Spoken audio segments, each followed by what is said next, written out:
Ang Barangay Pulo ay nasa gawing timog ng Maynila at nasa kanlurang bahagi ng Lawa ng Laguna. Ito ay payapa at maunlad na barangay. Ang kabuuan lawak nito ay 300 hektarya kasama na ang latian na nagtataglay ng matatabang lupa at ilog na sagana sa lamang tubig. Sa ngayon, ang Barangay Pulo ay nagsisilbing sentro ng industrialisasyon at komersyo dahil maraming malalaking kumpanya at maliliit na establishmento ang nakatayo dito.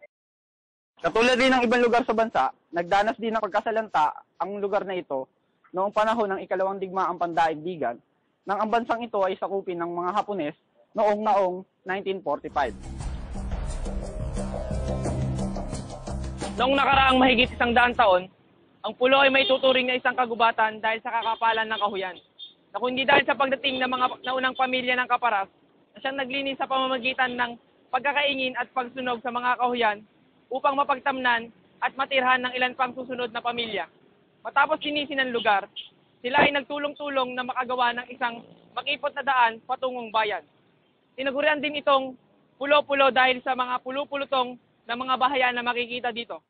Sinasabi ng ilang grupo ng mga taong nagsiting dito ay mula sa Binyan, na noon pa man ay mahilig na sa pangangalakal.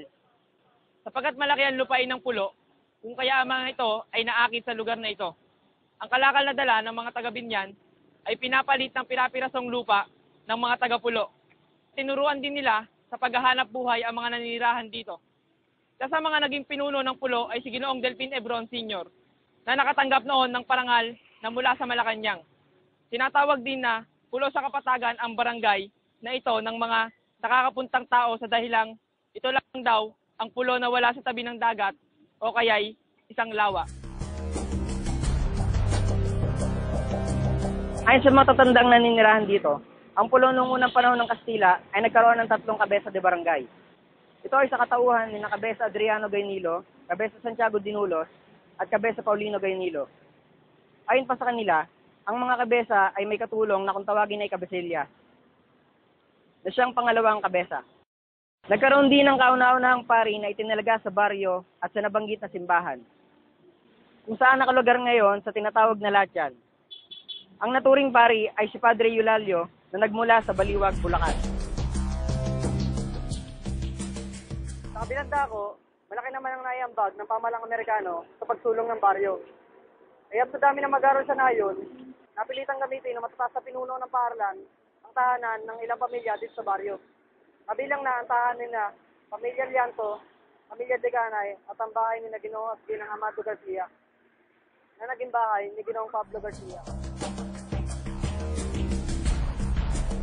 Ayon sa nakalap naming informasyon, ang toring ito raw ay naitayo noong 1945. Pagkatapos ng labanan ng mga Pilipino at Hapon. Ayon din sa kanila, pagkatapos ng giyera ay naging taniman ng tubo ang paligid ng lugar.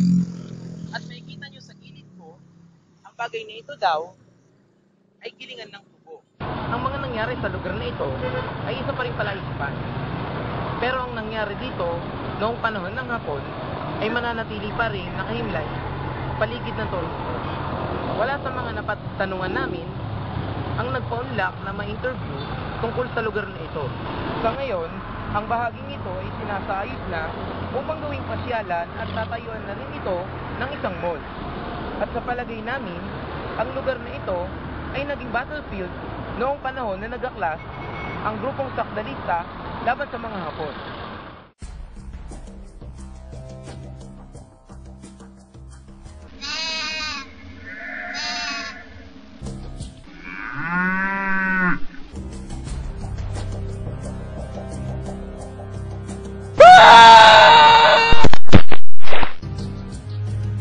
Set cerrado.